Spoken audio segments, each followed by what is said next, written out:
नमस्कार, मी भरत मुकुंद ताम्हनकर. भारत भ्रमंती चॅनलमध्ये आपले सर्वांचे स्वागत आहे. आज आपल्याबरोबर उपस्थित आहेत श्री प्रशांत प्रकाशराव माने, जे सांगली येथे राहतात आणि त्यांनी 2020 ते 2021 या वर्षात 90 दिवसामध्ये माईची पायी परिक्रमा पूर्ण केली आहे.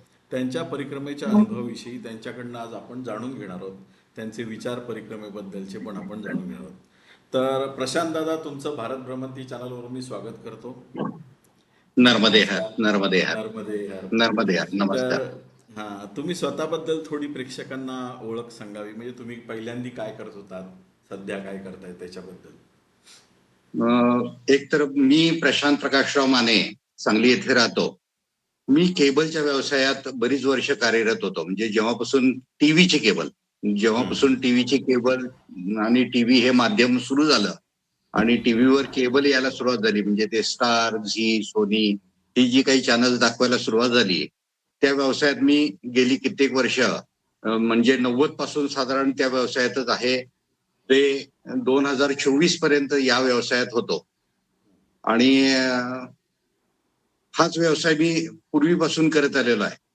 बरोबर. तुमचं शिक्षण वगैरे काय झालेलं आहे, म्हणजे असं जस्ट विचारतोय हा, त्याचं मी काय? मी इलेक्ट्रिकल डिप्लोमा पूर्ण केला आणि त्याच्यानंतर या व्यवसायात आलो. ते आधी बरेच व्यवसाय केले या केबलच्या व्यवसायात येण्यापूर्वी, आणि त्याच्यानंतर शेवटी एकदा केबलच्या व्यवसायात स्थिर झालो. बरोबर. बरोबर. मग तुम्ही केबलचा व्यवसाय करत असताना आध्यात्मिक आवड निर्माण कशी झाली तुम्हाला, आणि नर्मदा माईबद्दल कसं प्रेम निर्माण झालं? खूप वेळेला हा प्रश्न येतो, बरेच जण हा प्रश्न विचारतात आणि मला त्याचं उत्तर एक आनंदाने म्हणा किंवा कसाही माध्यमातून म्हणा ते द्यावंसं असं वाटतं की मी 2020 पर्यंत या अध्यात्माच्या मार्गाला किंवा या भक्ती मार्गाला अजिबात नव्हतो.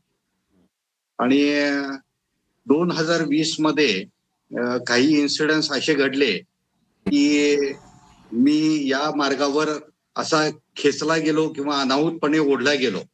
हे काही माझ्या ध्यानीमनी नव्हतं. मी या मार्गाला लागेन किंवा या मार्गावर मला रस वाटायला लागेल, इंटरेस्ट निर्माण होईल, असं काही ठरवलेलं नव्हतं किंवा तसे कुठे संकेत आधी त्याच्यापूर्वी कधी दिसले नव्हते, होत नव्हते. पण माझी आई भक्ती मार्गावर होती आणि ती भक्तराज महाराजांच्या बरोबर असायची बऱ्याच वेळेला. मूळ टक्क्याला जो भक्तराज आश्रम आहे त्या आश्रमामध्ये पण आई बऱ्याच वेळेला राहायला असायची. आणि बेसिकली तिला नर्मदा परिक्रमा करायची इच्छा होती पायी. पण काही वर्ष वडिलांच्या आजारपणामुळे तिला ते शक्य झालं नाही. आणि ज्या वेळेला वडील गेले आणि वडील जाऊन 3 वर्ष झाल्यानंतर ज्या वेळेला तिनं मी पायी नर्मदा परिक्रमा करणार म्हणून जाहीर केलं किंवा आम्हाला विचारलं. नर्मदा परिक्रमेमध्ये तुम्हाला तर माहितीच आहे की सर्वांची परवानगी मिळाल्याशिवाय किंवा घेतल्याशिवाय घरच्या सगळ्यांची नर्मदा परिक्रमा पायी करणं योग्य नाहीये, तसा बरोबर. नियम आहे. जर तुम्हाला नर्मदा परिक्रमा पायी करायची असेल तर घरातल्या सगळ्यांनी तुम्हाला आनंदाने परवानगी मार्ग दिली. मोकळा करून दिला पाहिजे, असा एक नियम आहे. त्या पद्धतीने तिनं आम्हाला विचारलं होतं. पण आम्ही या वयात आता तू कुठे चालणार, एवढा मोठा प्रवास आहे. बरं, या बाबतीत आम्हाला काहीच माहिती नव्हती. म्हणजे ही नर्मदा परिक्रमा कशी असते, किती चालावं लागतं, किती किलोमीटर आहे, याचा काहीही गंध नव्हता. कधीतरी एकदा आई मला बोलता बोलता म्हणाले होते की अशी नर्मदा परिक्रमा नावाची एक परिक्रमा आहे आणि मला ती करायची आहे. मग मी तिला म्हटलं किती किलोमीटर होतंय साधारण, चालत करायची आहे, किती किलोमीटर होतंय? तर त्यावेळेला तिने काहीतरी 3,000-3,500 किलोमीटर होते असं सांगितलं होतं. अर्थात त्यावेळेला काय होतं की माझा इंटरेस्ट याच्यामध्ये नसल्यामुळं हे असला कोण मूर्खपणा करते, असे कोण लोक करतात की ज्याच्यामध्ये पुढचं काहीही माहिती नाहीये. आपण कुठं राहणार, कोण आपल्याला जेवायला घालणार, आपण किती चालणार, आपल्या हातून होणार की नाही होणार, हे असल्या गोष्टी कोण करते? असं करणारे लोक भारतामध्ये आहेत किती? तिने ज्या वेळेला मला तो आकडा सांगितला होता त्यावेळेला मी अवाक झालो होतो. म्हटलं असले मूर्ख पण लोक असतात होय, नर्मदा परिक्रमा सारख्या उद्योग करतात आणि काही काम धंदा नाही. बहुतेक रिकामटेकड्या लोकांचा उद्योग आहे. ज्यांना आता काही काम धंदा उरलेला नाहीये त्या लोकांनी बहुतेक करायचा असेल असं मी त्यावेळेला म्हणून तिला ते हसण्यावारी नेलं होतं आणि थोडंसं वेड्यात पण काढलं होतं. पण ज्या वेळेला मला ते करायची वेळ आली, ज्या वेळेला मी खरोखर परिक्रमा केली पायी, त्यावेळेला मला ते लक्षात आलं की हे खूप मोठं भाग्याचं काम आहे. हे कोणाच्याही हातातून घडत नाही आणि कोणालाही परवानगी सुद्धा मिळत नाही. ते नर्मदा मैयानीच बोलवावं आणि ते कसं बोलवायचं हे तिनंच ठरवायचं आणि तिनं करून घ्यायची. एवढाच विषय राहतो आपल्या हातात, बाकी काही आपल्या हातात नसतंय. त्यामुळं त्या पद्धतीनं ती वेळ आली आणि मी नर्मदा परिक्रमा करायला बाहेर पडलो. त्याच्या मागे काय घटना घडल्या त्या आम्हाला जाणून घ्यायला आवडेल, की म्हणजे तुम्ही कशामुळे हे आता आता परिक्रमेकडे वळले मी जो ते विषय काय काढला झालं? त्या विषयाला अनुसरूनच आहे ते सगळं. हा. ज्यावेळेला आम्ही आईला नाही म्हणून सांगितलं, तर त्याच वेळेला मग ती म्हणाली, की "मला कमीत कमी बसनी तरी करू दे, मी बसनी करते." आम्ही आनंदाने तिघांनी तिला बसनी करायला परवानगी दिली. तो काळ होता 2020चा. 2020 मध्ये ती बसनी परिक्रमा करायला गेली. तिने बसनी पण ही परिक्रमा पूर्ण केली आणि पूर्ण करून ती सांगलीत पोहोचली. त्याच वेळेला कोरोनाचा फर्स्ट फेज जो पहिला हे होता, तो सुरू झाला. सगळीकडे लॉकडाऊन सुरू झाला. ती घरात पोहोचल्यानंतर आणि घरात पोहोचल्यावर ती आजारी पडली. आजारी पडल्यानंतर मी तिच्या सेवेला उपस्थित होतो. तिला सलाईन लावायचं असायचं. तिला थोडंसं डिसेंट्रीचा प्रॉब्लेम सुरू झाला. बऱ्याच गोष्टी तिच्या त्या ह्याच्यामध्ये सुरू झाल्या आणि मग मी रात्रंदिवस तिच्याबरोबर असायचो. आम्हा मुलांना तिघांना पण एक असं लहानपणापासून हे संस्कार आहेत म्हणा किंवा आई वडिलांनी जे शिकवलंय ते असं आहे, की सकाळी अंघोळ केल्याबरोबर आम्ही पहिल्यांदा देवाला नमस्कार करतो घरातल्या आणि त्यानंतर आई वडिलांना नमस्कार करतो किंवा घरात जे काही थोरे मोठे असतील, जे वडीलधारी मंडळी आहेत, त्यांना सगळ्यांना आम्ही नमस्कार करतो. ही आम्हाला लावलेली सवय आहे गेले कित्येक वर्षापासून. तर त्या पद्धतीनं एक दिवस मी घरात असताना अ, सकाळी अंघोळीला गेलो. अंघोळ करून नेहमीप्रमाणे बाहेर देवाला नमस्कार केला देवाऱ्यात जाऊन आणि त्याच्यानंतर तिला नमस्कार करायला गेलो. ती बेडरूममध्ये तिला सलाईन लावलेलं होतं. मग ती सलाईन लावलेल्या अवस्थेत जराशी उठून बसली आणि एक गमतीचा त्या दिवशी विषय असा झाला, की गंमत म्हणून त्या दिवशी मला वाटतंय मंगळवार का शुक्रवार काहीतरी होतं. पण देवीचा वार होता हे नक्की. तर मी तिला गमतीनं म्हटलं, की "माते, मला आज एक असा काहीतरी छान आशीर्वाद दे, की माझ्या माझ्यावर पैशाची बरसात होईल. आज माझ्याकडे प्रचंड पैसे येतील. पैशाच्या बॅगा आणि थैल्या येतील, असा आशीर्वाद दे." असं तिला मी म्हटलं. गमतीनं होता हा विषय सगळा. थोडासा हसण्यावारी नेण्याचा होता बरोबर. आणि असा ज्यावेळेला मी तिला हे वाक्य ज्यावेळेला बोललो, असं ज्यावेळेला मी तिला म्हटलं, त्यावेळेला ती मला अचानक म्हणाली, की "तू नर्मदा परिक्रमा कर." मला 1 सेकंद ती काय बोलते त्याचा काही रेफरन्स लागेना आणि ज्यावेळेला मला ते मी भानावर आलो आणि माझ्या लक्षात आलं, की ती काहीतरी वेगळं बोलून गेली. तर विषय असा झाला, की मला त्या क्षणाला असं वाटलं, की आजपर्यंत हिनं माझ्याकडे काही मागितलेलं नाहीये. आमच्या मुलांच्याकडे कोणाकडेच काही मागितलेलं नाहीये. आणि आज ही काहीतरी मागते. कदाचित आम्ही तिला पायी करायला परवानगी दिलेली नाही सगळ्यांनी मिळून. म्हणून आणि तिची ती इच्छा अपूर्ण राहिली आहे म्हणून ती मला नर्मदा करायला सांगतेय, असं मला त्या सेकंदात वाटून गेलं. आणि जर तिला असं वाटतंय, की माझ्याऐवजी मग माझ्या मुलांनी करावी, तर आपण ती का पूर्ण करू नये? आजपर्यंत तिनं आपल्याला काय मागितलंय? तर तिनं ना तुम्हाला बंगले मागितलेत, ना गाड्या मागितलेत, ना आणखी काही सुखसुविधा मागितलेत, ना दागिने मागितलेत कधी. ती देतच गेलेली आहे आजपर्यंत. आणि आज पहिल्यांदा ती काहीतरी सांगतेय, काहीतरी मागतीये, तर तिची इच्छा पूर्ण करायला काय हरकत आहे? असा एक विषय डोक्यात आला आणि मग मी तिला पटकन म्हटलं, की "ठीक आहे, तुला वाटतंय ना, मी नर्मदा परिक्रमा करावी, तर मी करतो." आणि तुला आज मी सांगतो, की यावेळेला आता पुढच्या वेळेला केव्हा नर्मदा परिक्रमेला बाहेर पडायचं असतं, त्यावेळेला मी बाहेर पडेन आणि पायी नर्मदा परिक्रमा पूर्ण करून येईन. असं तिला मी बोलून गेलो. आणि मग तिथून माझा पुढं नर्मदा परिक्रमेसाठीचा जो काही हे आहे, प्रवास. तो सुरू झाला. तो प्रवास सुरू झाला. नर्मदा परिक्रमेच्या बाबतीतला खऱ्या अर्थाने प्रवास सुरू झाला. मग नंतर मग कुणी-कुणी केली आहे, याच्या आधी नर्मदा परिक्रमा कुणी केली आहे, किती किलोमीटर असतेय, काय-काय करायचं असतं आणि मग मला तिथं काय अडचणी येऊ शकतात. आणि काय प्रिकॉशन घ्यायच्या, बरोबर सामान काय न्यायचं, या सगळ्या गोष्टीचा शोध घेणं सुरू झालं. तर घरात बसल्या बसल्याच या सगळ्या हम्म. गोष्टी थोड्याशा युट्यूबवर, मग आमच्या शेजारी हेमंत पाठक म्हणून आहेत, आमचे चांगले संबंध आहेत. त्यांनी आधी नर्मदा परिक्रमा केलेली आहे, तर त्यांनी एक पुस्तक पण लिहिलेलं आहे त्याच्यावर.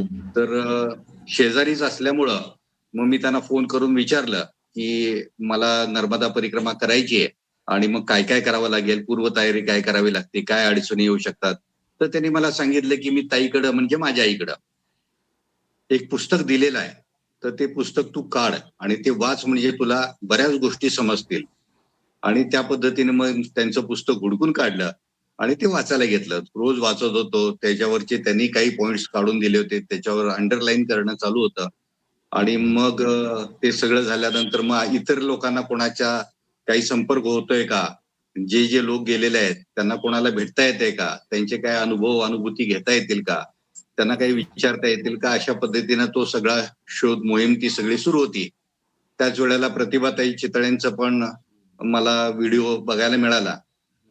काही वंदनाताई परांजपे संपर्कात आल्या. मी प्रतिभाताईंना फोन केला, की असं-असं आहे आणि मला करायची आहे. त्या आईला बऱ्यापैकी ओळखत होत्या. भक्तराज आश्रमात असताना आणि त्या पण भक्तराज आश्रमात जायच्या बऱ्याच वेळेला. त्यामुळं त्यांना आईंचा थोडा परिचय होता.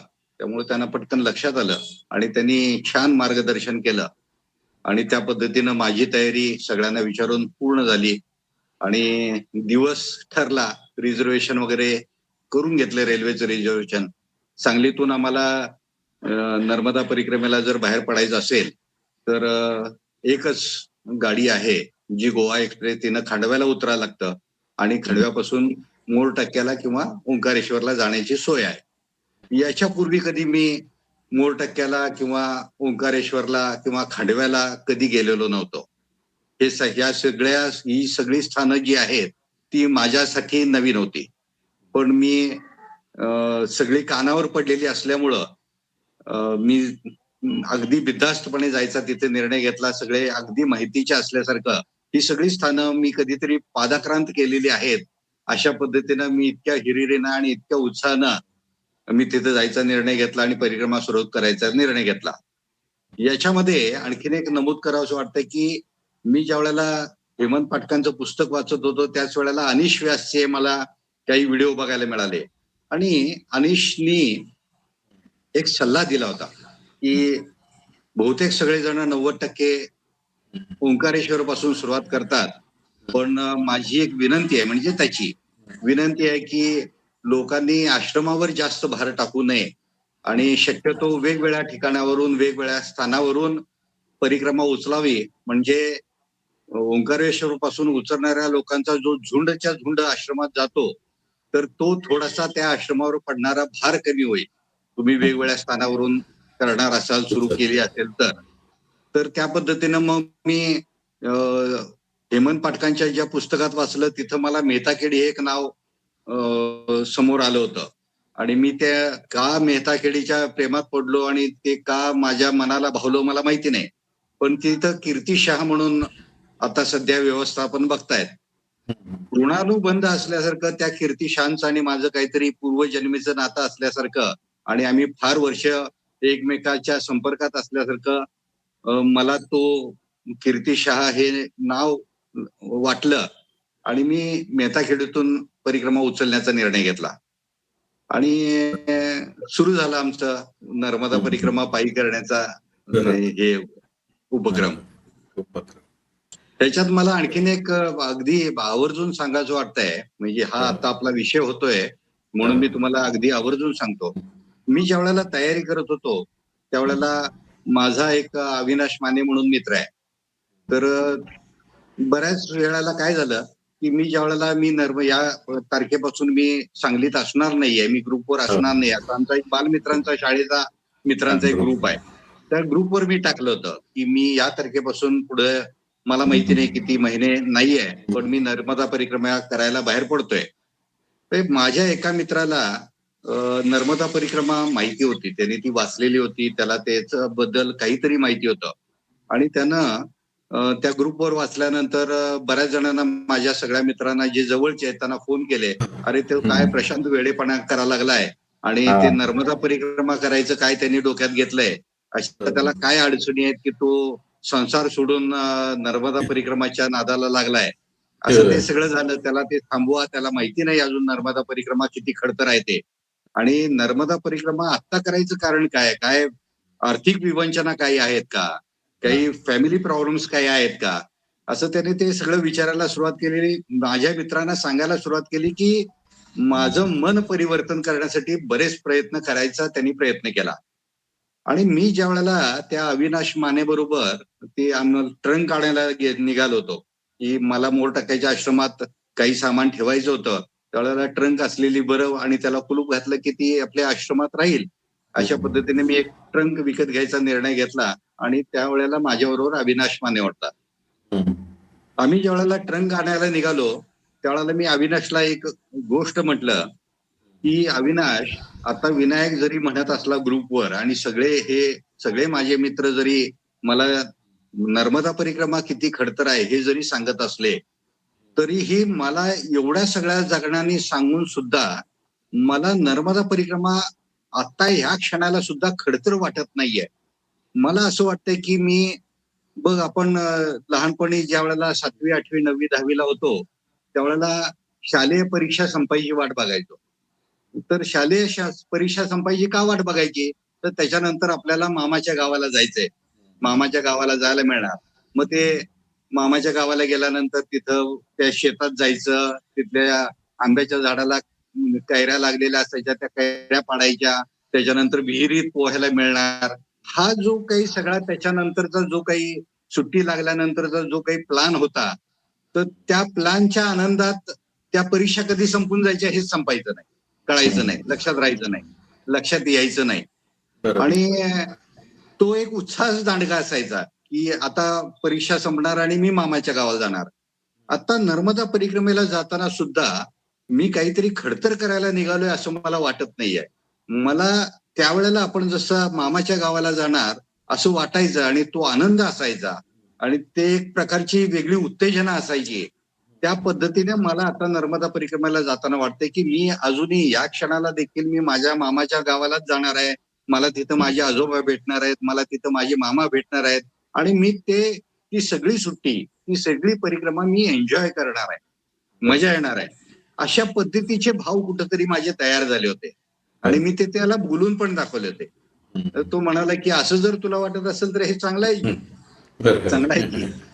तर असे काहीतरी असतात गोष्टी, ते तुम्ही म्हणालात तसं आहे ते. तसंच आहे ते. परिक्रमा नर्मदा माईची ओढ अशी आहे ना की कोणता माणूस जर एकदा गेला किनाऱ्यावर तर तो वारंवार तिकडे जातो आणि त्याला त्याची अगदी ओढच अगदी बरोबर. निर्माण होते. परिक्रमेमध्ये तुमची दिनचर्या कशी असायची, म्हणजे किती वाजता उठायचा, किती वाजता चालायला सुरुवात करायचा, जप जाप किती वाजता करायचा, त्याच्याबद्दल. एक सुदैवानं म्हणा किंवा नर्मदा मैयाची इच्छा म्हणा किंवा तिचं प्लॅनिंग म्हणा, मला पंडितजी खूप छान मिळाले. मला आजपर्यंत मी आता नर्मदा परिक्रमेवर बऱ्याच जणांचं संवाद ऐकतोय, बऱ्याच जणांनी लिहिलेली पुस्तकं वाचतोय, खूप जण खूप काही काही सांगतायत. पण मला असं कुठेही आढळलं नाही किंवा कुठेही सापडलं नाही की पंडितजींनी कुणाला नर्मदा परिक्रमा कशी करायची असते त्याचे नियम सांगितलेत.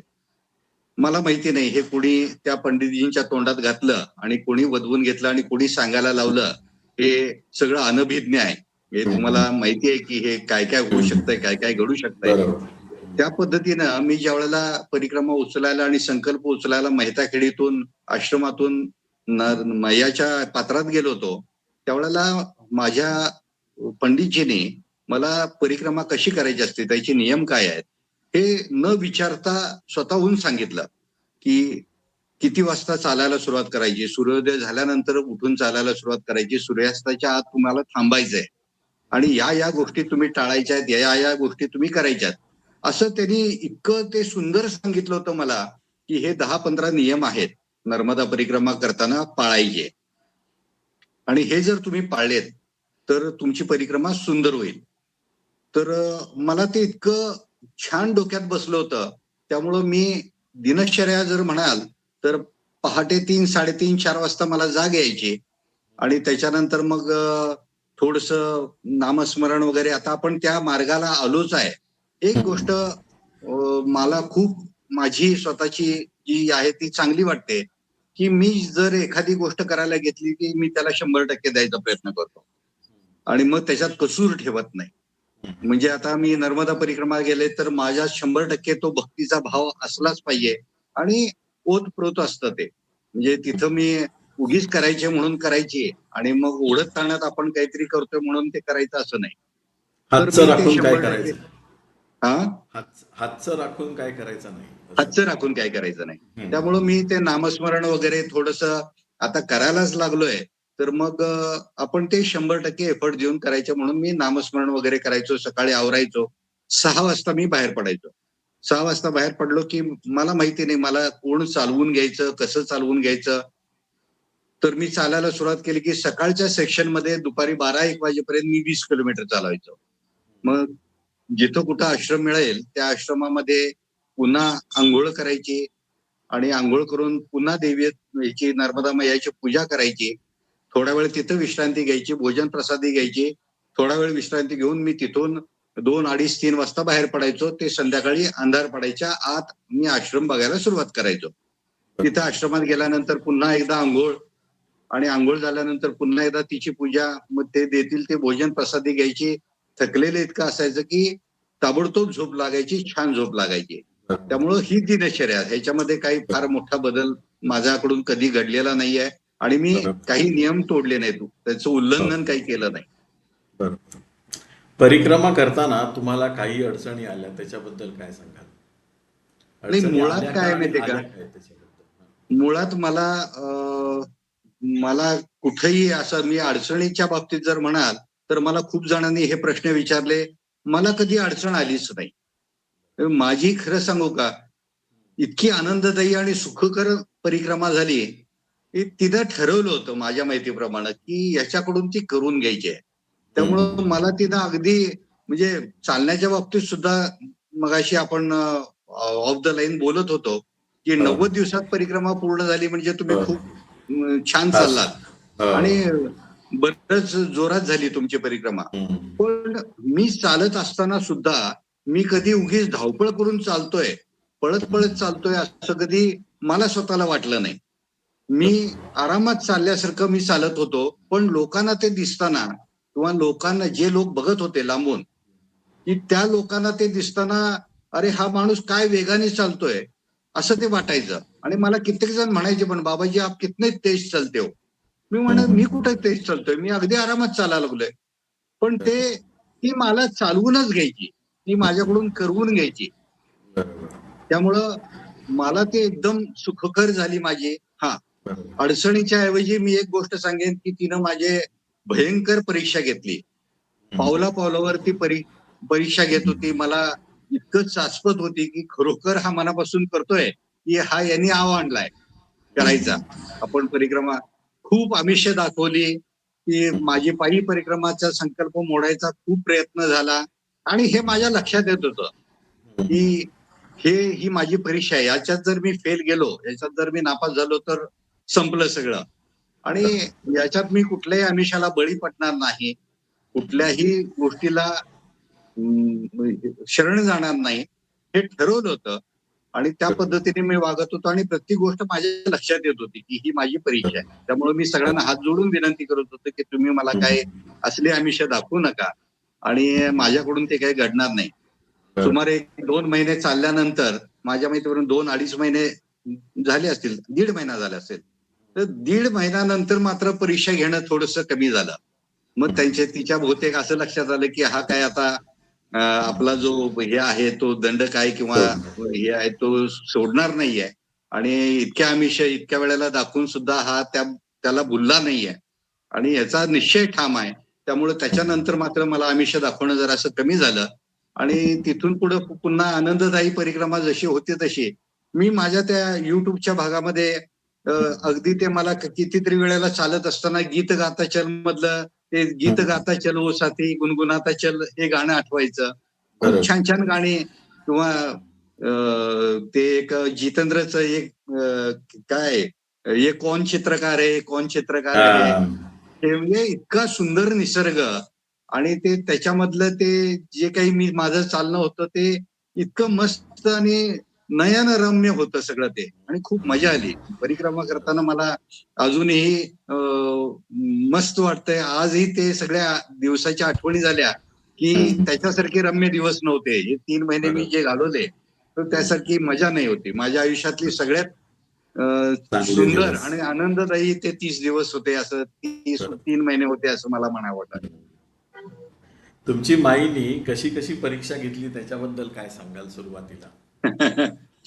खूप खूप गोष्टी आहेत सांगण्यासारख्या. काही चालत असताना कोणी पाठीमागून बाईकवरून यायचा, की "बाबाजी पैदल कर रहे हो?" ते हां म्हटल्यानंतर "चलिए बैठ जाइएगा, मैं छोड़ देता हूँ." हे एक वाक्य कायम असायचं आणि ते एक आमिषच होतं, की तुम्ही गाडीवर बसताय का?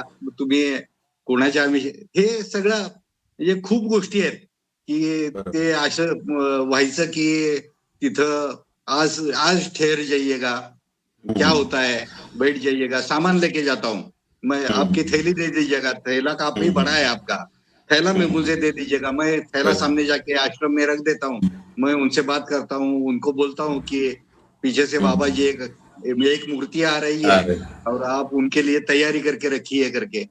असं खूप ठिकाणी व्हायचं. बऱ्याच वेळेला खूप गोष्टी अशा व्हायच्या, की ते आमिष आहेत असं मला जाणवायचं. त्याच्यातलं बरोबर. महत्वाचं ते होतं, की तुम्हाला गाडीवर बसा किंवा थैला घेऊन जाणं. असं असायचं. तर परिक्रमा करताना तुम्हाला काही अनुभव आले असतील, हं, चांगले वाईट, हं. त्याच्याबद्दल तुम्ही काय सांगाल?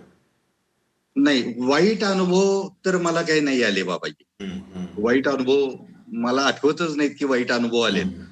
एक तर काय होतं, की आपण ज्या भावाने बाहेर पडतो, तो भावच इतका बरोबर. प्रगल्भ असतो, की हम्म. तुम्ही सकारात्मक ऊर्जेने बाहेर पडलात ना, की तुम्हाला बरोबर. नकारात्मक गोष्टी दिसतच नाहीत. असं बरोबर. माझं आत्ताचं म्हणणं आहे. हो. तर त्यामुळं मी खूप सकारात्मक होतो प्रत्येक गोष्टीमध्ये. त्यामुळे मी निगेटिव्हिटी कुठं बघितली नाही, कोणाकडे निगेटिव्ह दृष्टिकोनातून बघितलं नाही. समोर येणारी प्रत्येक व्यक्ती, प्रत्येक हम्म. प्राणी हा त्याच्यात नर्मदा मैयाचा अंश आहे किंवा नर्मदा मैया तिचं रूप घेऊन आली किंवा त्याचं रूप घेऊन आलेली आहे, असं मी पाहिलं तिच्याकडं. त्या सगळ्या बरोबर. गोष्टीकडे मी सकारात्मक पाहत गेलो. त्यामुळं मला नाही असं वाटलं, की मला फार काही गोष्टीला सामोरं जावं लागलं. नकारात्मक आहे. असं नाही जे झालेलं. सकारात्मक काही चांगले अनुभव आहेत त्याच्याबद्दल काय सांगाल? जी तुमचे जे सकारात्मक अनुभव आहेत चांगले हां, हां. आलेले, त्याच्याबद्दल काय सांगाल तुम्ही? सकारात्मक चांगले अनुभव म्हणजे आता काय आहे माहितीये का, आपल्याकडे थोडीशी आपल्या भागामध्ये महाराष्ट्रीयन लोकांच्यामध्ये किंवा महाराष्ट्र तसा सधन आहे खूप हो. हम्म. आणि पैशाच्या बाबतीत प्रचंड श्रीमंत राज्य आहे आपलं. हम्म. त्या हम्म. मानानं नर्मदा खंडात तेवढी श्रीमंती नाहीये. अजून ते बरोबर. लोक तेवढे प्रगल्भ झालेले नाहीयेत. व्यवहार चातुर्य त्यांच्याकडे नाही. आपल्याकडे लोक खूप हुशार झालेत. म्हणजे हम्म. त्यांना व्यवहार ज्ञान फार येतं. आपल्याला आपल्या बरोबर. फायद्याचं कोण, तोट्याचं कोण हे सगळं चांगलं समजतं.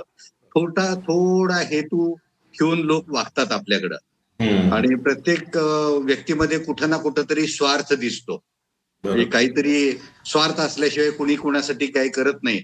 अर्थात माझं पण तेच होतं, की हम्म. मला समोरच्या व्यक्तीमध्ये काही-काही वेळेला काय व्हायचं, की याचा सुरुवातीच्या काळामध्ये, की याचा काही स्वार्थ आहे का? काही असं काही घडतंय का? पण मला ज्यावेळेला लक्षात आलं, की नाही हे सगळे लोक इतकं मनापासून त्यांचं प्रेम आहे आणि ते तुम्ही नर्मदा मैयाची पायी परिक्रमा करतात. एक तर पायी परिक्रमा करणाऱ्या माणसांनाच त्यांच्या दृष्टीतून एवढं मोठं स्थान आहे, की ते त्याला साक्षात परमेश्वर मानतात पायी परिक्रमा करणाऱ्या व्यक्तीला. त्यामुळे त्यांचा भाव इतका प्रचंड मोठा आहे पायी परिक्रमा करणाऱ्या व्यक्तीच्या बाबतीत आणि ते जे त्याला स्थान देतात, की मी कितीतरी वेळेला आमच्या घरात पण सांगतो, माझ्या व्याख्यानामध्ये पण येतं, की आपण कुबेर किंवा लक्ष्मी जर एखाद्याच्या घरात गेली, की आपण कशी तिची सेवा करू, तिला घरातून बाहेर सोडणार नाही किंवा त्याला घरातून बाहेर सोडणार नाही. अ, जरा अजून एक काही गडबड आहे, जरा अजून एक 2 दिवस राहावा की. लक्ष्मी हा. माता जर आपल्या घरात आली, तर कुणीही मला वाटतंय, कुणी तिला लवकर सोडायला तयार होणार नाही. आणि दार लावून हा घेतले. जो भाव असतो का नाही, हा आपल्या भागामध्ये आपल्या लोकांच्या मध्ये थोडासा स्वार्थीपणाचा असतो म्हणून आहे. पण त्या लोकांच्याकडे तोच भाव विनास्वार्थाचा आहे. ते लोक आपल्याला कुबेर घरात आल्यासारखं किंवा साक्षात लक्ष्मी घरात आल्यासारखं मान देतात, सन्मान देतात, आपली पूजा करतात.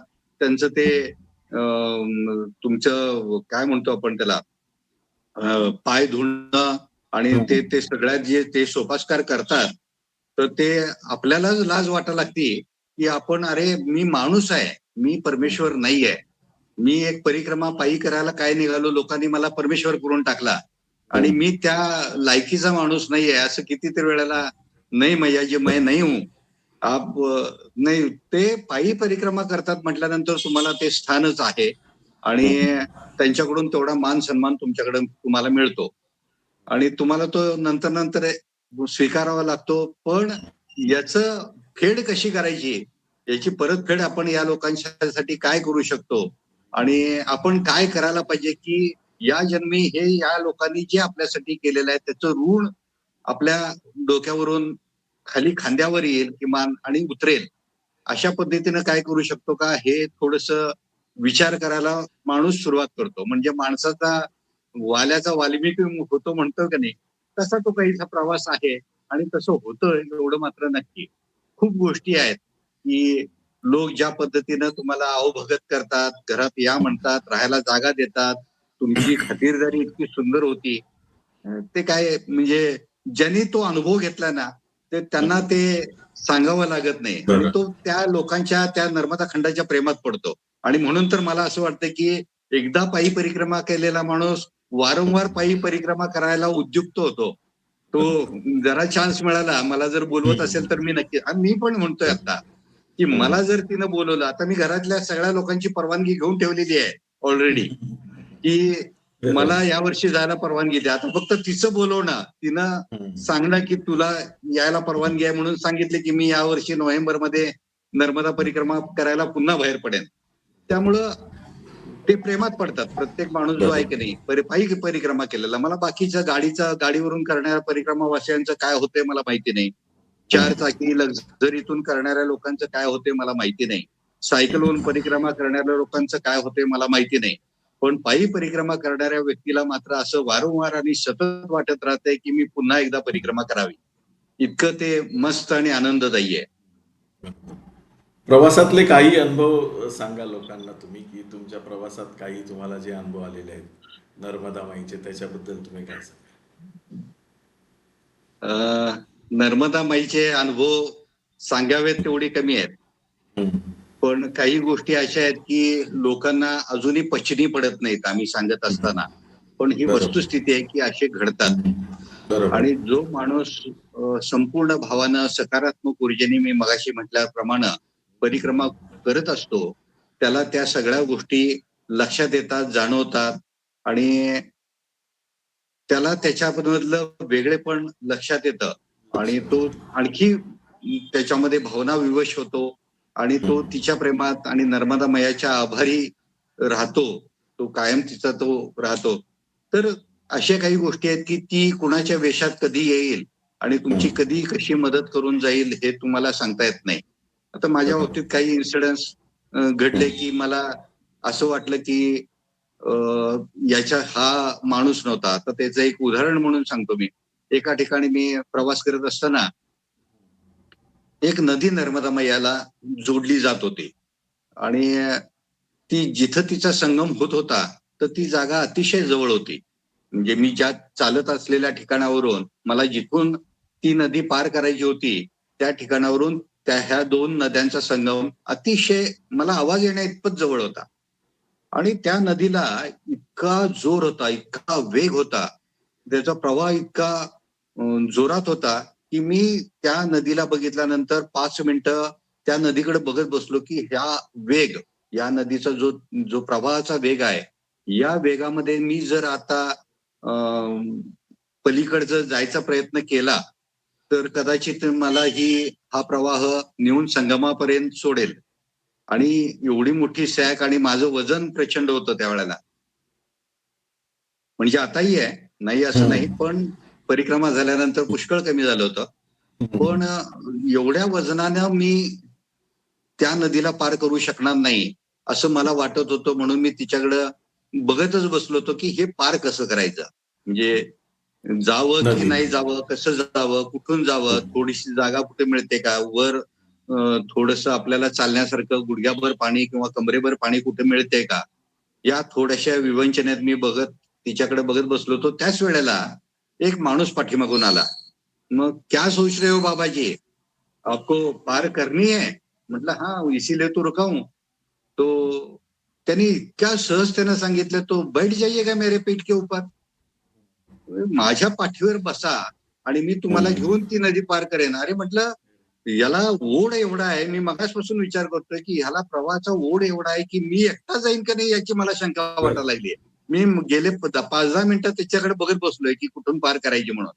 आणि तू म्हणतोयस की मला तुमच्या पाठीवर तुझ्या पाठीवर बसा आणि मला घेऊन तुम्ही ती पार करणार, हे शक्य नाहीये, मला काही शक्य वाटत नाहीये. तर तो म्हणाला की कुछ नहीं बाबा जी हमारा रोज का काम है, आप बैठ जाइए. तर मी थोडस कुरकुरत होतो. मी काय त्याला ते बसायला माझी मनाची तयारी होत नव्हती आणि मी त्याला थोडस टाळत होतो. म्हटलं नाही होणार ते, तुला जाणार नाही. बरं त्याचं वजन इतकं कमी, इतका छळकाटा तो माणूस आणि मी वजनदार, आणि मला ते वजनदार माणसाला घेऊन तो मी दंड धरलाय आणि एका हातामध्ये माझं ते सँडल आहेत आणि त्या सॅक सहित तो मला पाठीवर घेणार आणि त्याचं वजन इतकं इतकं, तो माझं वजनच पेरू शकेल का नाही. मी ऑलमोस्ट 100 किलोचा माणूस आहे हो. तर तो कसा पार करेल, याच्या परत आणखीन एक नवीन संकट माझ्यासमोर होतं की तो बसा म्हणून मला पाठीवर बसा म्हणून लागलाय आणि मला ते तो घेऊन जाईल की नाही याची शंका वाटत होती. शेवटी काही नाही नाही होय करत करत करत मी त्याच्या पाठीवर बसायचा निर्णय घेतला. मग मी आपलं लहानपणीसारखं आपण जसं बसतो तसं त्या सॅक सहित त्याच्या पाठीवर, त्याच्या गळ्याला मिठी मारून आपलं त्याच्या पाठीवर चढलो. त्यांनी मला अगदी लिलया घेतलं पाठीवर आणि ज्या पद्धतीनं तो लिल्या पाठीवर घेऊन उभा राहिला त्यावेळेला म्हटलं की अरे हा, याच्यात ताकद आहे प्रचंड, हा जरी वजनानं कमी असला तरी हा मला अगदी आरामात घेऊन जाईल.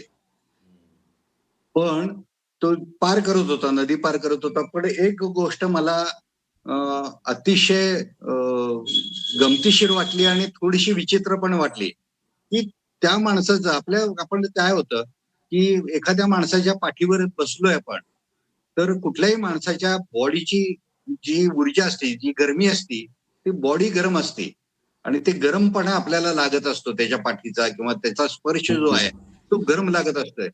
या माणसाचं मला तसं काही जाणवलं नाही, ह्याचं शरीर एकदम थंड होतं. तर मला कळेना की नेमका हा माणूस आहे की आणखी कुणी आहे. ही मला न्यायला आलेली ही नर्मदा मैया तर नाही, असं मला त्या क्षणाला वाटून गेलं.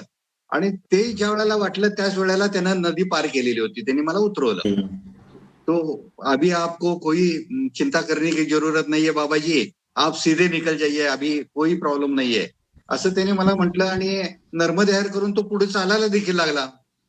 मला तो जो काही माझ्या डोक्यामध्ये जो किडा पडला होता की हा माणूस नाहीये, हो ना हो, हे माणसाचं लक्षण नाहीये, की त्याची बॉडी जी आहे ती ज्या पद्धतीनं गार होती ही ह्युमन बॉडी नाहीये असं ते. आणि मी त्याच्याकडे बघत होतो. तो विचार तसा डोक्यात सुरू होता आणि त्याच्याकडे, त्याच्या शरीराकडे, त्याच्या चालण्याकडे मी पाठमोरा बघत होतो आणि एकदम भानावर आलो की अरे हा तर माणूस पुढे चाललाय, चला आपण जरासं त्याला गाठूया. म्हणून मी पळत पळत गेलो. नर्मदेहर बाबाजी, नर्मदेहर बाबाजी म्हणत त्याला गाठला. त्यानं ते परत कुछ दिक्कत आहे बाबाजी असं मला म्हटलं. नाही बाबा म्हटलं, दिक्कत बिक्कत काय नाही, आता एवढी नदी तू पार करून आणलीस, आता काय दिक्कत असणार आहे म्हटलं, आता मी आरामात जाईन. पण मला जर असं तुझं नाव सांग की म्हटलं, तुम्ही इथंच असता का, कुठं असता, कुठले आहे तुम्ही, असं मी त्याला. तर त्यांनी स्वतःचं नाव अर्जुन सांगितलं. म्हटलं हा आपकी खेती यहीं पे है, आप खेती करते है. तर तो म्हणाला की होय बाबाजी मी खेती करतो, मेरी खेती यहीं पे है, असं तो म्हणाला. आणि मी त्याला म्हटलं की चल आपण एक फोटो काढूया याच्यामध्ये. मी मोबाईल फार कमी वापरत होतो, वापरतच नव्हतो म्हणा 90%, कारण ते मला अगोदरच सांगितलं होतं की मोबाईल वापरायचा नाहीये. पण मी तो जवळ ठेवला होता की काहीही इमर्जन्सी लागली तर आपल्या हातात एक अस्त्र असावं म्हणून ते जवळ होतं माझ्या. आणि अशा काही घटना घडल्या तर आपल्याला त्याचा उपयोग होतो. जंगलात हरवलो, कधीतरी काहीतरी त्याचा टॉर्च म्हणून आपल्याला उपयोग होतो. बऱ्याच गोष्टी असतात. हल्ली मोबाईलचे उपयोग बऱ्याच वेगवेगळ्या पद्धतीने आपण करू शकतो. तर त्याचा मी फोटो काढला आणि फोटो काढल्यानंतर तो थांबला, फोटो घेतला त्याचा आणि तो निघून गेला. आणि मी त्याला नर्मदा पण ते वारंवार मी बऱ्याच ठिकाणी सांगतो, की ही असे जे व्यक्ती असतात, असे जे काही काय म्हणतो आपण त्याला व्यक्तिमत्व असतं, ते त्याची एक गंमत आहे, की ती लोकं इतक्या झटकन आपल्या नजरेसमोरून नजरेआड होतात, की आपल्याला समजत पण नाही. आणि त्या पद्धतीनं तो गायब झाला असं आपण म्हणूया. म्हणजे अगदी सामान्य माणसाच्या भाषेत ही लोकं गायब होतात क्षणात. बरोबर. असा तो प्रकार आहे. आणि तसा तो गायब झाला. मी पुढं चालू पण तो अर्जुनचा विषय तो डोक्यात तसाच होता. आणि हा एक इन्सिडन्स आहे. आता ह्याच्यातलं हे ही जी गंमत आहे, हा जे काही मला जाणवलं, मला वाटलं, की ती हो न हो, ती मानवी व्यक्ती नाहीये आणि तिचं ती नर्मदा मैयाच होती असं जे जाणवलं, ते डोक्यात तसाच विचार घेऊन ज्या ठिकाणी मला ज्या असे प्रसंग आले आणि मला असं वाटलं, की ही मानवी व्यक्ती नाहीये, हे माणूस नाहीये, हा माणूस म्हणून नाहीये किंवा ही छोटी मुलगी जी आहे, ही छोटी मुलगी नाहीये, तर ती नर्मदा मैया आहे. असं ज्यावेळेला वाटलं, ज्या ठिकाणी मी असे इन्सिडेंट्स 3-4 घडले, की जिथं मला त्यांच्याबरोबर फोटो काढायची आणि ही अनावर इच्छा झाली. म्हणून मी ते फोटो काढले. गंमत सांगतो तुम्हाला, की आल्यानंतर मी सगळे फोटो बघत होतो. म्हणजे जे काही माझे निसर्गाचे काही फोटो काढले होते. किती सुंदर निसर्ग आहे. सूर्यास्त, सूर्योदय असे काहीतरी फोटो काढले होते, की मला त्या आठवणी होतील म्हणून. बाकी सगळे फोटो जिथल्या तिथं मला ते सापडले, मिळाले. पण जे फोटो मी असे थोडेसे सिलेक्टेड काढले होते ज्या व्यक्तींच्या बरोबर, त्या लोकांचे कोणाचेही फोटो मला परत मिळाले नाहीत. ते कसे डिलीट झाले त्या मोबाईलमधून मला माहिती नाही. पण 3-4च फोटो होते ते ते सगळे फोटो गायब झाले. तर हे असं असतं. हे कुणाला सांगून पटतंय, पटत नाही. पण ज्यांनी अनुभव घेतलाय, मी स्वतः अनुभव घेतलाय त्या सगळ्या गोष्टीचा. मला माहिती आहे, की हे खरं होतं आणि हे साक्षात तिच्या रूपानं तो अर्जुन म्हणून ती आली होती. हे मला कळतं, समजतं. बरोबर. त्यामुळं अशा गोष्टी आणखीन एक गोष्ट तुम्हाला सांगायची म्हणजे थोडंसं सुरुवातीच्या काळामध्ये ही राखून ठेवायची आपल्याला सवय आहे. थोडंसं सिलेक्ट असं, की अरे उद्या कामाला येईल. कुठं नाही मिळालं तर मला उपयोग होईल म्हणून बिस्किटचे हा. पुडे स्वतःजवळ ठेवायचे, वाटायचे नाहीत, द्यायचे नाहीत कोणाला. एका ठिकाणी मी चालत असताना थोडासा तो अजून मानवी वृत्ती गेलेली नव्हती, सुरुवात होती. बरोबर. आणि सांभाळून ठेवायची एक आपल्याकडे सवय आहे. प्रत्येक गोष्ट असू दे उद्या कामी येईल, असू दे उद्या कामी येईल म्हणून येते. म्हणून ते ठेवायचे. आणि मी बऱ्यापैकी माझ्या शबनम मधले सगळे मी एक शबनम ठेवली होती जी पुढं मी अडकवायचो. पुढच्या बाजूला ती जी घ्यायचो. की ज्याच्यात कोणीही काही दिलं तर ते शबनम मध्ये टाकायचं आणि कुणाला काय हवं असेल तर तेच त्या शबनम मधून काढून लगेच इमिजिएट त्याला द्यायला यायचं. सॅक मात्र माझ्या पाठीवर असायची, ती काढायला वेळ जायचा. म्हणून ते शबनम मला काढायला आणि द्यायला आणि घ्यायला ती सोपी पडायची. त्याच्यातच माझा चहाचा ग्लास त्याच्यातच होता. कोणी चहा देऊ केला, तर तो ग्लास समोर धरायचा. ताट वाटी काढायला मला ते सोपं पडायचं. म्हणून ते ते सगळं होतं. तर ते जे बिस्किटचे पुडे माझ्याकडे झाले होते आणि माझ्याकडे पण घेतलेले होते, ते सगळे बिस्किटचे पुडे त्याच्यात होते. ते सगळे वाटून संपले आणि एकच पुडा शिल्लक राहिला. आणि तो मी ठरवून टाकलं, की आता हा पुडा मात्र कुठं द्यायचा नाही. इमर्जन्सीच्या वेळेमध्ये आपल्याला हा पुडा कामाला येणार.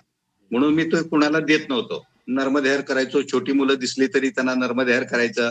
मग ते पुढे जायचं.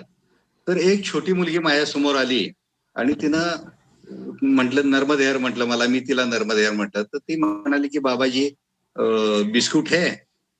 तर मी तिला इतकं धांदानपणे खोटं बोललो मानवी वृत्तीनुसार, की म्हटलं, "नाही, बिस्किटचा पुडा नाहीये. खतम हो गए." असं मी तिला म्हटलं.